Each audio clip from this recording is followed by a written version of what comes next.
So good evening everyone. Good evening to our instructor, Miss Pablo. And before we're going to start our group discussion, let us pray. And the prayer to be led by Miss Pactel A. Okay, let us all pray. In the name of the Father, the Son, the Holy Spirit. Amen. Our Father, who art in heaven, hallowed be thy name, thy kingdom come, thy will be done, on earth as it is in heaven. Give us today our daily bread and forgive us our sins, as we forgive those who sins against us. And lead us not into temptation, but deliver us from evil. Amen. In the name of the Father, the Son, the Holy Spirit. Amen. Amen. Okay. So before we start, I am going to introduce my group mates. First is my name is Marifel Sipanario from BS Ed, major in English. Next. Hi, I'm Alzin May El Pactul, B.Ed, first year.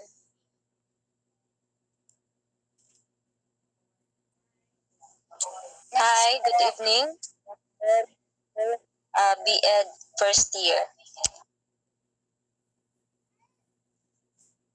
Good evening, Hi, everyone. My guys. name is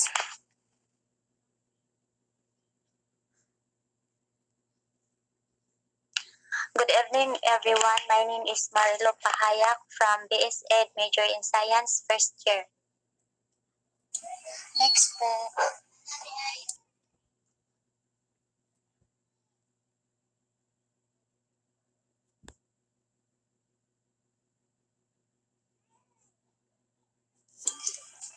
Kinsay masunod? Good evening, everyone. My name is Mariela Spano from BSBA, major in Human Resource Management, first year college. Next po.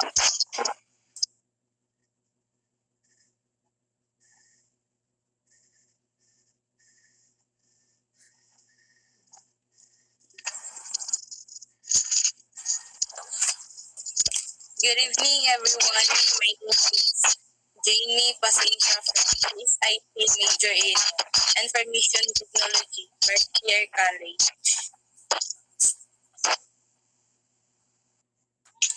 Next po, Miss Giselle. Good morning, everyone. I'm Giselle Grace Panacha, B.Ed first year.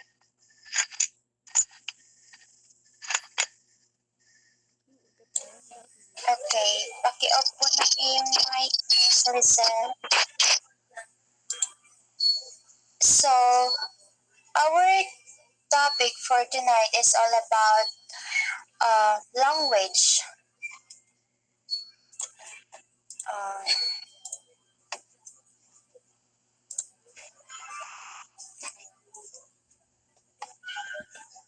these are our guide questions.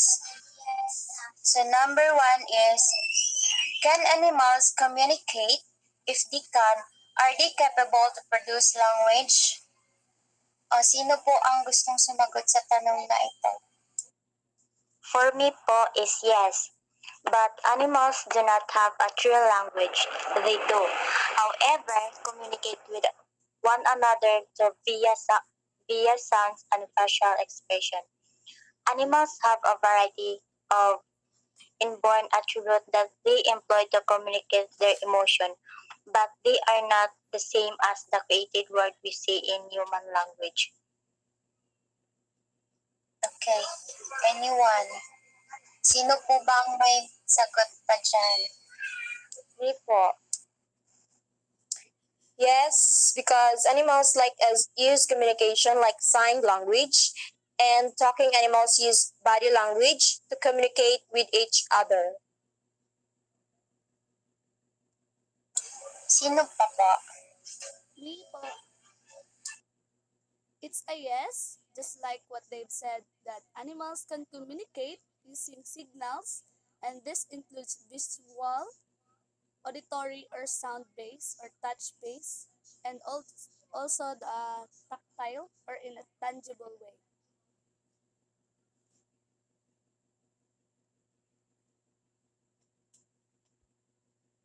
Who else? Sino pa may sagot?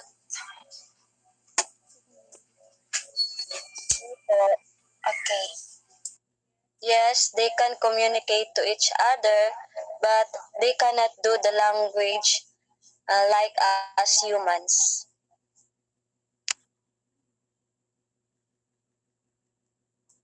Okay. So, I have here also my answer. So, it's a yes din po sa akin because according to the researchers, animals, non-humans do not have a language like humans. However, they do communicate with each other through sounds and gestures.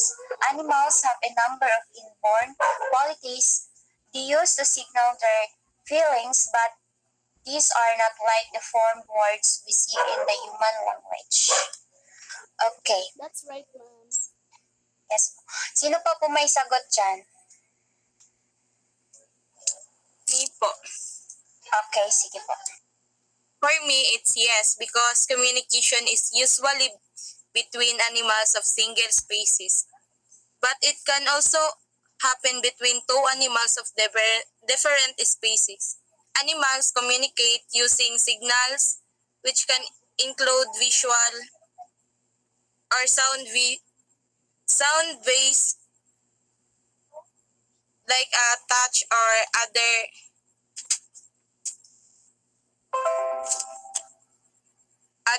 things that they can communicate to a person. That's a good answer. Okay, let's move to another question. The question is, what really is language? Anyone can answer this question po? For me, it's language is basically giving and receiving information.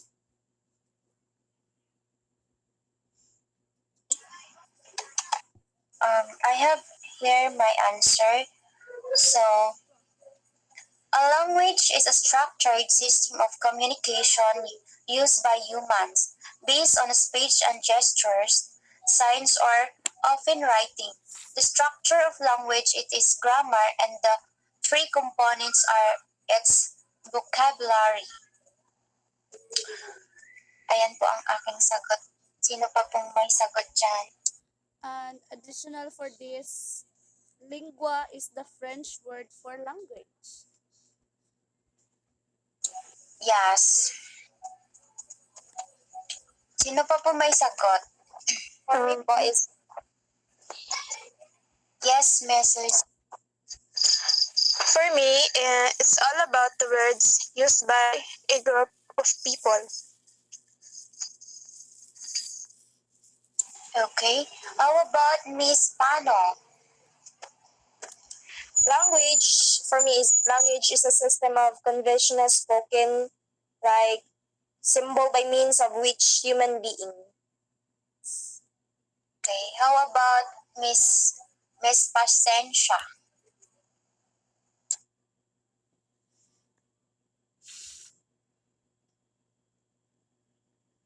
Hello there.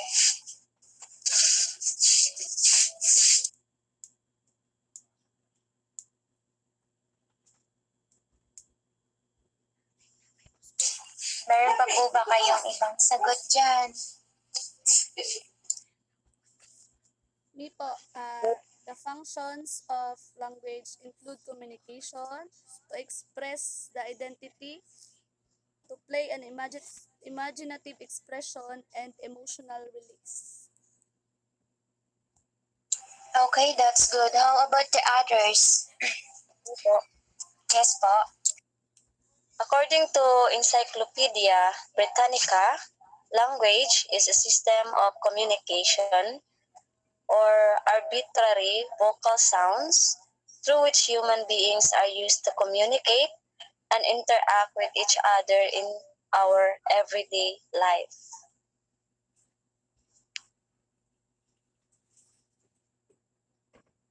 Okay, that's a good answer. So, I think wala na po tayong, wala na pong ibang sasagot, and let's move to another question. The third question is, do you find it easy to define the term language? Why or why not? Anyone can answer this question, please?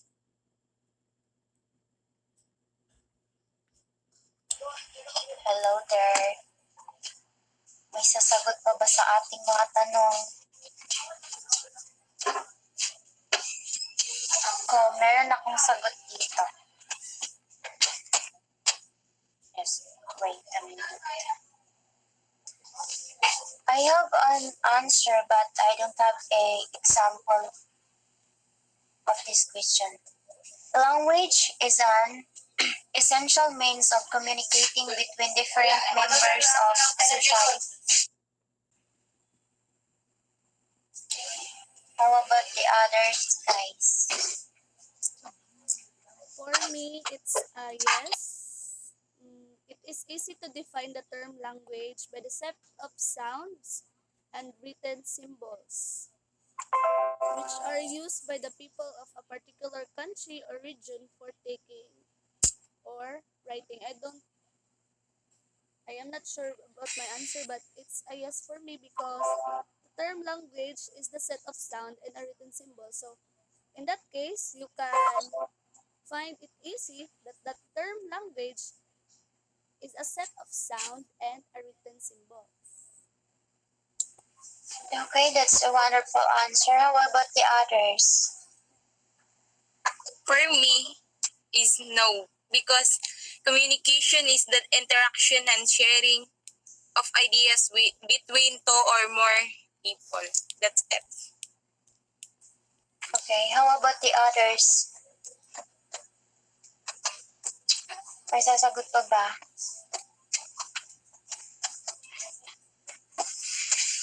I think wala nang sasagot sa ating For me, question. Meron Yes po. po. Miss, paano? For me, it's no. Sometimes, for me, it's difficult if the conversation is too deep po. Okay. May sasagot pa ba?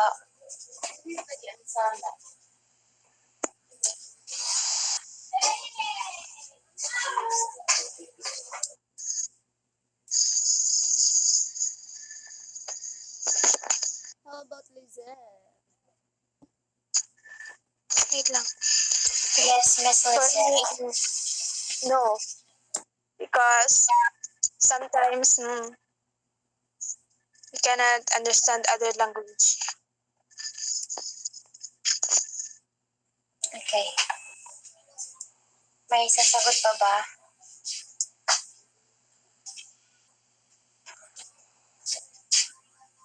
Hello, guys. Okay, I think wala nang sasagot. So, let's move to another questions. Questions number 4. How many languages can you speak? Since madali lang naman yung questions na to, I want you to give a little bit example sa language na kaya nyong kaya nyong kumbaga ang tawag doon? I-sultigot,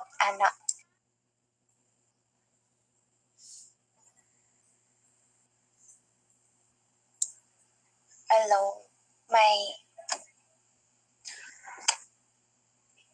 meron ba? So, me, ma'am, for me, Yes I po. can speak two language only, the English and the Filipino. And yeah, just like this, what I am saying is English. And Filipino is that I am going to say it in Tagalog. Just Yes po. like magandang umaga, magandang buhay. Yun lang po yung How about the others? Okay, thank you for that, Miss Factual A.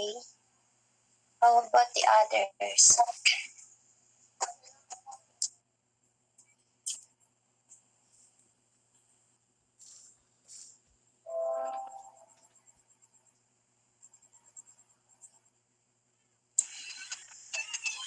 Yes, Miss Pasensya, may isasagot ka po.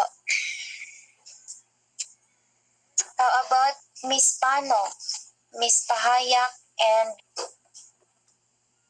Miss Factual M?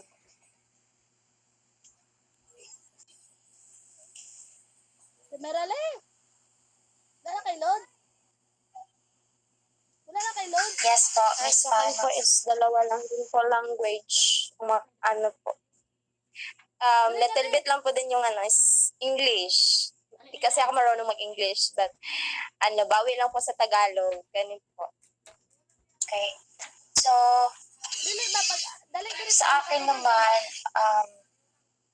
dalawa lang din kasi magkaiba naman yung language saka dialect. Pero kapag sinasabi kasing dialect, medyo marami akong alam. Like, Sample din. sorry, Sample po. Ay, te, pag ano lang. pero hindi naman kasi, parang yung dialect kasi is hindi na siya, kumbaga hindi na siya belong sa topic na, hindi na siya, yung parang malayo na siya sa topic natin. So, ang alam ko lang na language is Filipino tsaka English lang din. I'm not good in English, but I can speak English but not fluently. And yun, sa Tagalog, marunong din ako. Like, sa ginagamit ko ngayon is Tagalog. Ayun lang po. Yun. How about the others? Pero, Miss Marfel, it's part of our, Yes, po. din pa rin yung dialect. So, you can, it's also a Okay. way for us Sample lang po. hear Okay. those dialects. I can give you an example of dialect. Like for example, the Surigao. If I say Marajao na adlaw sa ijo tanan, which is means in English is good day to everyone, like that. Tapos ano pa ba? I understand the dialect of ano tawag dito? Wait lang, kasi hindi ko nakalimutan ko yung yung tawag dito. Yung ano nila, tawag dito yung dialect nila. Wait lang. How about the others? Baka naman meron kayong nalalaman dyan. Tulad ng yung sa Bago ba yun? Na dialect nila.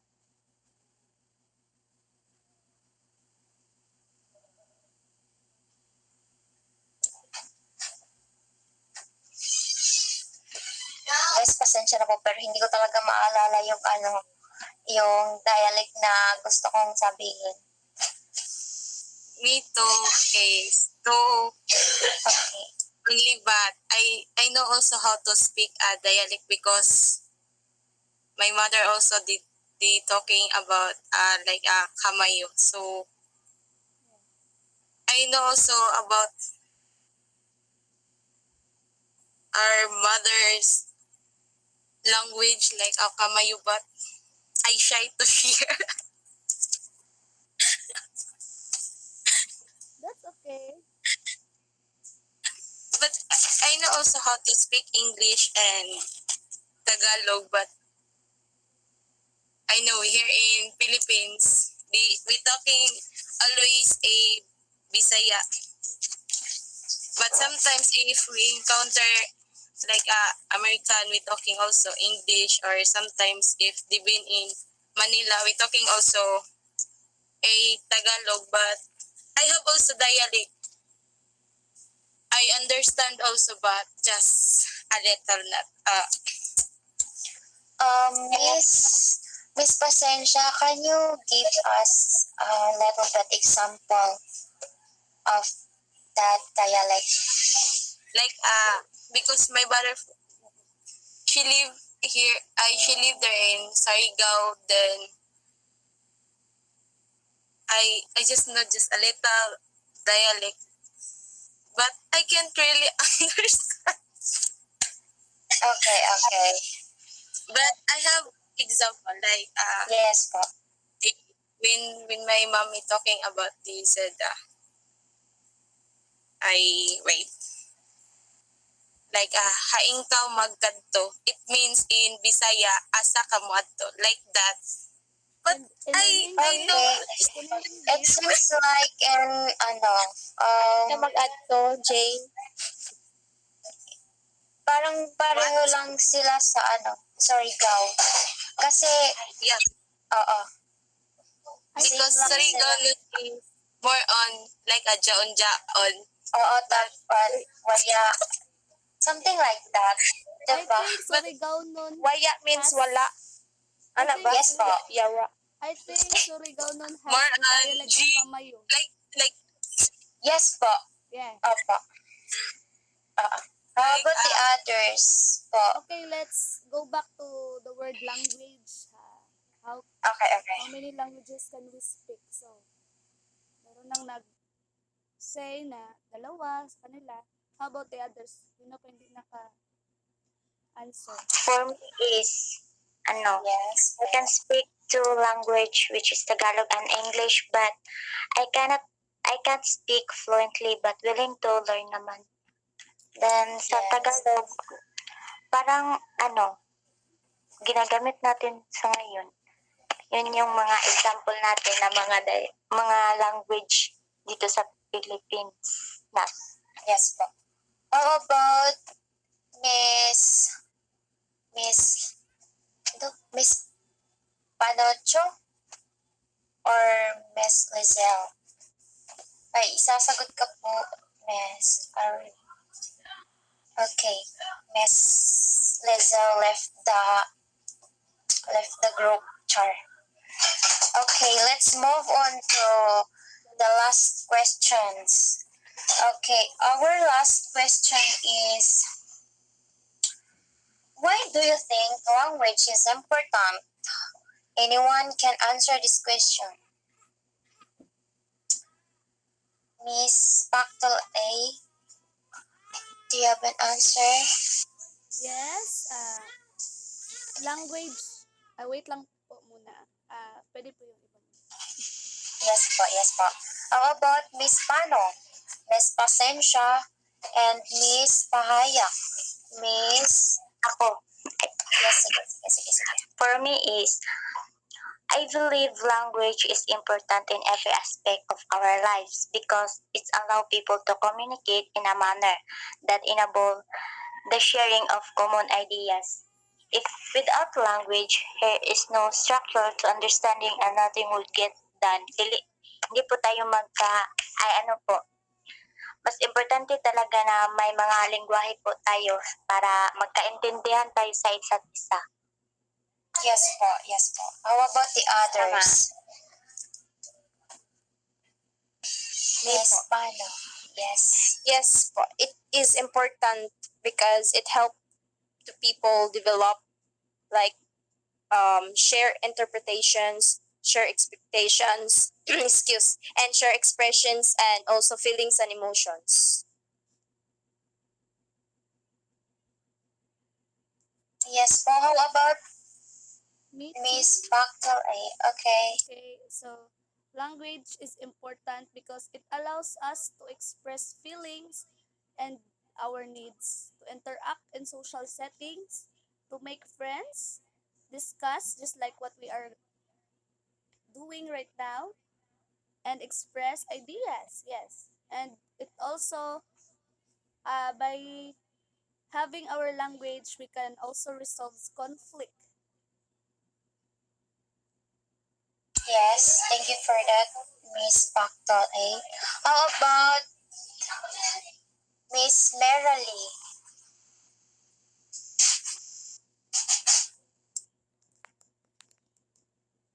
She's off. I think nakamute iyahang mic. Okay. Sorry. So I have my answers too, but I don't think if this is what do you call yung parang exact answer niya. Ganun. So, why do you think language is important? Um, Language is useful and it helps to express our feelings, desires, and queries to the world around us. And we can use language around the world, whether for business or pleasure, a desire and willingness to adapt a new cultures and methods is necessary. Adaptability, of course, includes the ability to communicate with new people in various dialects. That's my answer. I think Merrily has something to say because na-off yung mic niya kanina. Okay. Sige po, you can speak. I think you says it all, everyone. Okay, how about the others? Wala yung isa Language natin. is help to Okay, sige. for me, language is help to express our feelings, our something.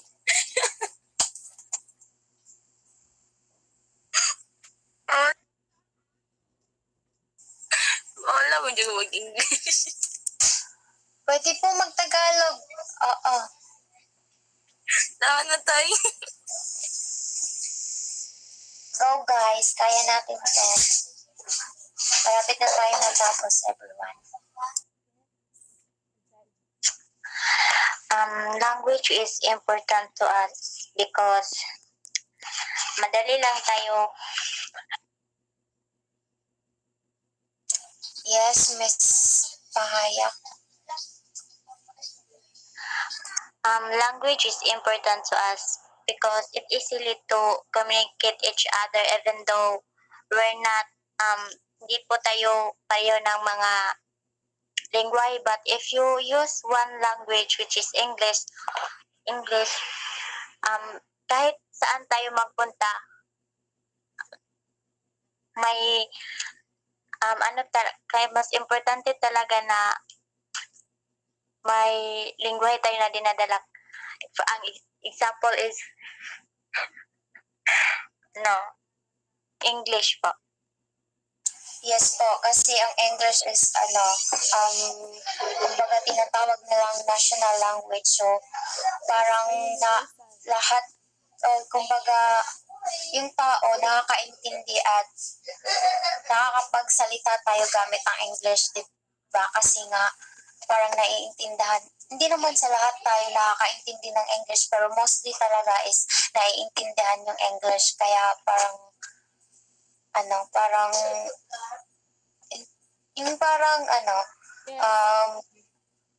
yes po. Yes, because English is the universal language. Yes, that's true. Okay, how about the others? May idea pa ba kayo? Or may isasagot pa ba kayo sa ating panghuling tanong? Or the last questions? How about Miss Panocho?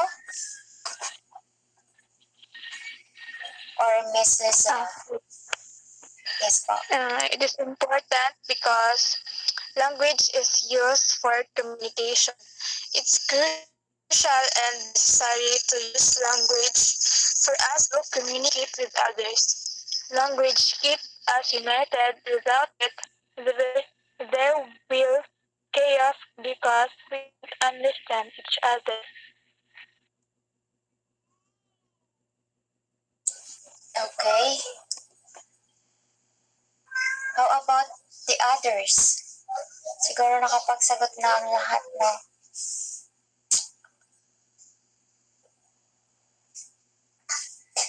Wala na bang sasagot sa ating tanong?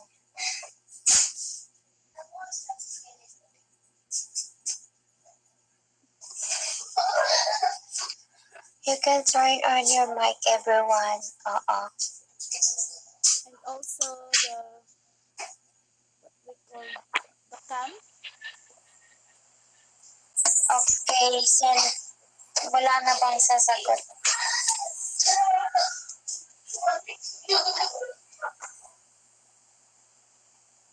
So for that, baka mag-end na tayo.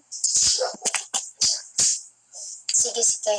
And before we are going to end this one, baka meron maka-screen shot dyan sa let's have a group picture ba yan tawag yun?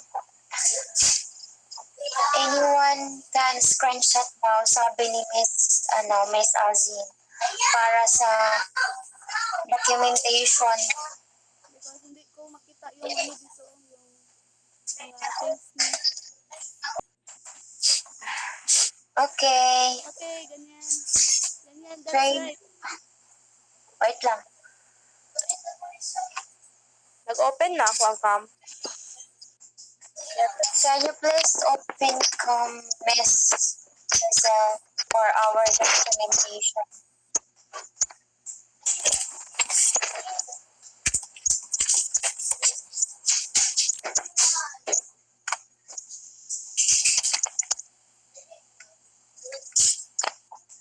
Okay.